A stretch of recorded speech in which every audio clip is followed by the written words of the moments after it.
Kalama TV kojja mate kitalo nnyo ekya Lwanyaga Hashim Sekadama eyabuuse mu ddirisa ng'adduka poliisi n'agwa wansi n'afiirawo. Kitalo nnyo ddala.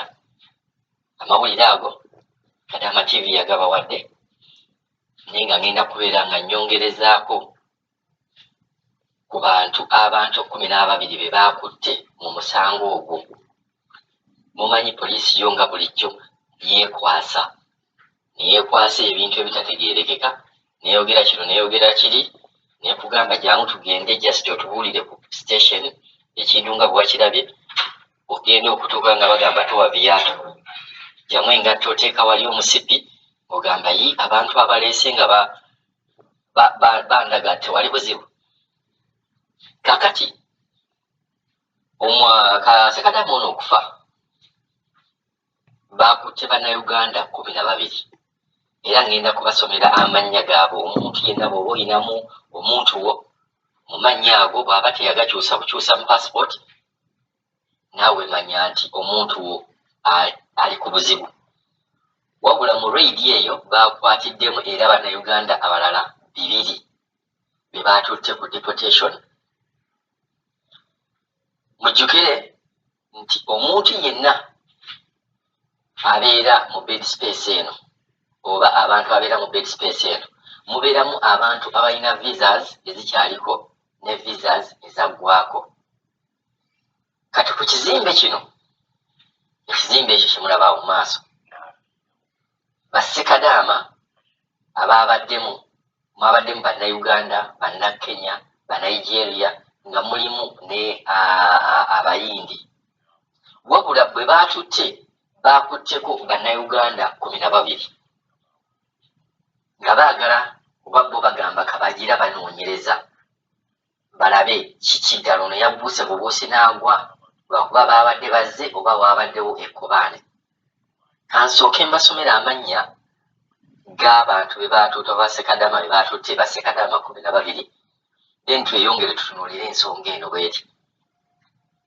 Sekadaama asooka bamuyita Ssemanda George William.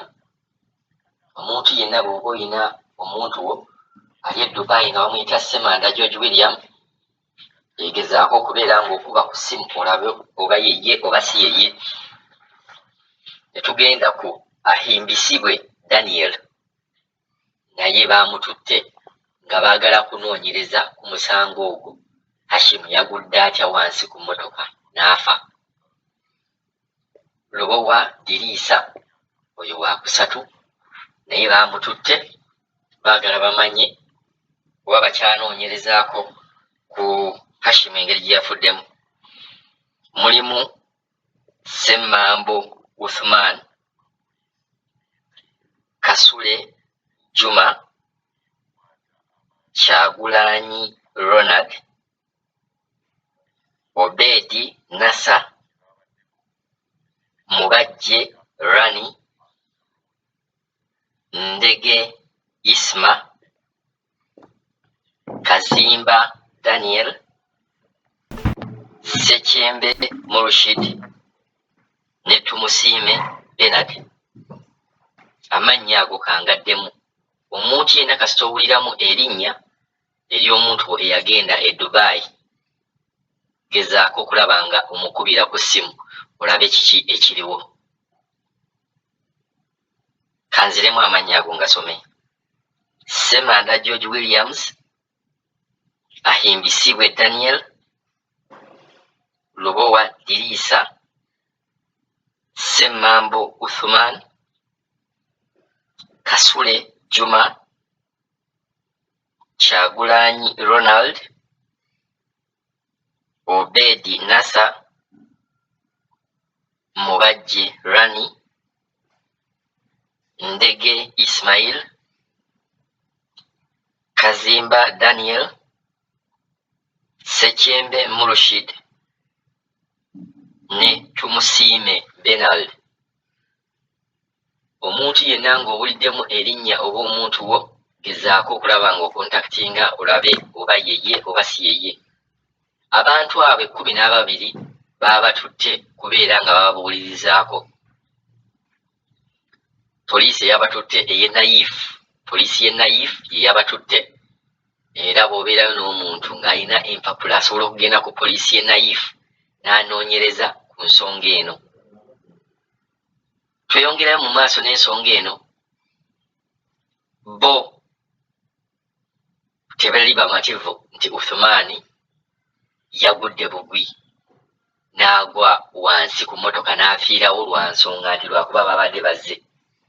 Bo bagamba waliwo ekintu ekirala ekyekwese mu kintu kya Uthman okuva waggulu n'agwa wansi n'afa. Mulina okumanya nti buli bwewabeerawo embeera, poliisi naye bwevunaanibwa, naye ate eba erina okubeera nga yeetaasa mu kukola statement. Kati bano abantu 12 be baatutte bagenda kugamba nti ffe tusuubira nti be bano abaabaddemu ekkobaane, bayinza n'okugamba tusuubira bano be baamusukumye. Tuteebereza nti walabika wabaddewo obutakkaanya mu bantu bano, naye be baatulabye nga tuzze okubeera nga tunoonya munnaabwe ne bafuna advantage ne bamusukuma wansi. Era poliisi esobola okukola statement n'egamba nti mu bantu abaabadde ku kizimbe ekyo kyonna, lwaki ono ye yagenze enaabuuka n'agwa wansi. Esobola okuteekawo n'egamba poliisi wejja kyetaagisa muntu kubuuka wansi n'agwa ku mmotoka, nti poliisi nga yo emisango egiteekawo oba eteekawo statement egijja mu musango ogwo. Kuba bw'eteekawo statement ng'eyo n'egamba ffe tuteebereza, mugenda okulaba ng'omwaka guluddewo n'ogwo guyiseewo naguli guyiseewo ng'olumalayo fayiro ebula. Naye nga bo baataddewo ekintu ekibakavalinga. Kuba bano abantu 12 be baatutte bannayuganda, bo statement ezigenda bakolebwako Katonda y'amanyi, naye nga zijja kubeera z'amaanyi. Bo basobola okubeera nga bakola ki? Bayita mu kintu kino kisiffe okujja kwaffe okubeera nga tulumbye, okubeera nga abantu bano abatalina mpapula tubazzaayo mu nsi zaabwe. Tekitegeeza muntu kubuuka n'agwa wansi n'agwa. Naye tuteebereza nti babadde balina obutakolagana wakati waabwe nga bba abasula mu nnyumba eyo ne basobola okusukuma munnaabwe n'agwa wansi, beekwase nti ffe yabadde atidde ffe. Kitalo nnyo ddala. Tweyongera okugamba bassekadaama ne bannakadaama mwenna abatalina mpapula okwewala ebifo ebyolukale, ebifo ebisanyukirwamu, okutambula ku street ddala nga toyina nsonga lwaki otambula, totaayaaya. Va mu ka bed space ko, genda okole komawo, tewagenda kukyakala. Kale banaakulumba mu nnyumba mw'osula, onoogamba kale bwe kibadde. Naye ogenda n'owulira nti baakoze raid ku Kivvulu, baakoze raid ku biiki, baakoze raid mu mabaala, ne bafuna abantu abatalina mpapula. Wano gwe weetaddeyo wekka. Ekitaabadde ku Hashim, kuba Hashim baamusanze waasula. Tujja kweyongerayo okubabuulira emboozi bw'eneebeera oba amawulire amapya aganaaba gazze, naye nga embeera bw'etyo bw'eri.